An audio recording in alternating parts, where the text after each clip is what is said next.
A critique of the Austrian school of economics, the scientific method.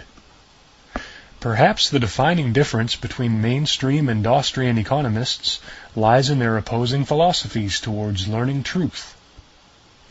Mainstream scientists use a well-developed process called the scientific method. This method employs both data and theory. Data includes facts, evidence, and statistics.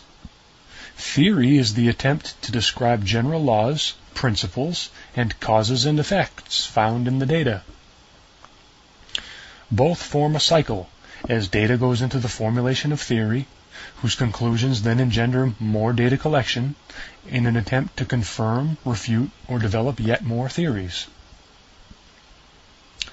The accuracy of this process is verified by experimentation or prediction. Scientists believe they are on the right path when both theory and data agree. When they disagree, they know something is wrong. It could be the theory is wrong, or the data is badly collected or interpreted.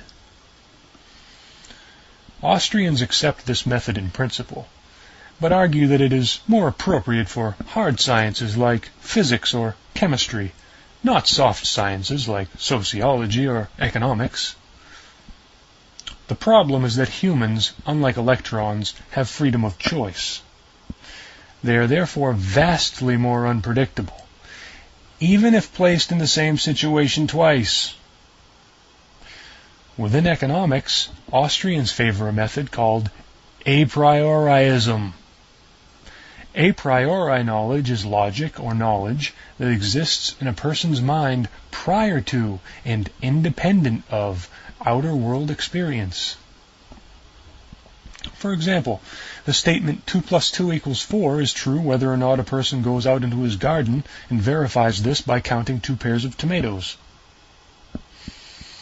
What this means is that Austrians reject the attempt to learn economic laws through experiment or real-world observation. The only true economic laws are those based on first principles, namely logic.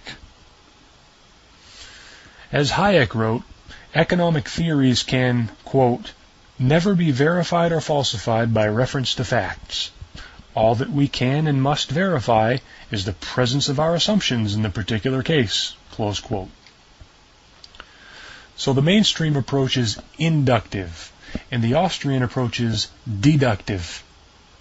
The first draws generalizations from the data. The second applies preconceived generalizations to the data. A completely deductive approach is pre-scientific, however, which is why Austrians cannot legitimately claim to use a scientific method. Deduction does occur in science, but the generalizations are primarily based on other data, not a priori assumptions. This is not to say that Austrians do not refer to real-world events and data in their writings. They just don't do it in the usual scientific way. Here is Austrian economist Ken Gaylotte, Jr., describing their use of data. Quote, the Austrian economist sees his task as deducing the implications of human choice under conditions observed in the real world. The assumptions of economic theory are the point at which the theory is empirically verifiable.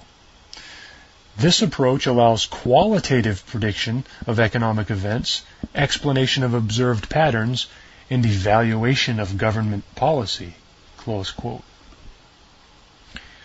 In other words, Austrians get to critique the real world, but the real world is prevented from informing their theories. Even their predictions are qualitative, not quantitative, meaning they are free to call the government bad without being held down to the statistics that would verify this claim. The Austrian approach to philosophy is a very old one, rationalism. You have to go back to the 17th and 18th centuries to find when it was last considered a serious philosophical movement. It was widely abandoned after its inadequacies were laid bare by other schools of philosophy, empiricism, positivism, and most famously by Immanuel Kant's Critique of Pure Reason. Philosophy has progressed tremendously since rationalism. The Austrian approach is a relic of history. The problem with rationalism is that it makes the search for truth a game without rules. Rationalists are free to theorize anything they want, without such irritating constrictions as facts, statistics, data, history, or experimental confirmation. Their only guide is logic. But this is no different from what religions do when they assert the logical existence of God, or Buddha, or Muhammad, or Gaia. Theories ungrounded in facts and data are easily spun into any belief a person wants. Starting assumptions and trains of logic may contain inaccuracies so small as to be undetectable, yet will yield entirely different conclusions. In fact, if we accepted all the tenets of the Austrian school, we would have a second reason why it fails to qualify as science. To be a science, a school must produce theories that are falsifiable, that is, verifiable. If a theory's correctness or falseness cannot be verified, then it is not science. Perhaps it's religion, or metaphysics, or an unsupported claim. Austrian economists make claims about the market, such as, markets know better than governments, but then deny us the tools for verifying those claims, such as statistics. One might ask, how do they know? Austrians claim to know these things by logic. But although their literature frequently evokes a priori knowledge, this term appears to be misused. Humans are not born knowing that 2 plus 2 equals 4. It is something they must learn from their environment, namely school. Forging this learned knowledge into axioms comes later, and then through a process of trial and error. So in this sense, a priori knowledge doesn't even exist, unless one refers to a very basic level of knowledge capability, such as the physical construction of the human brain or animal instincts. Austrians may be using the term a priori to mean logical proofs or axioms, such as if A equals B and B equals C, then A equals C.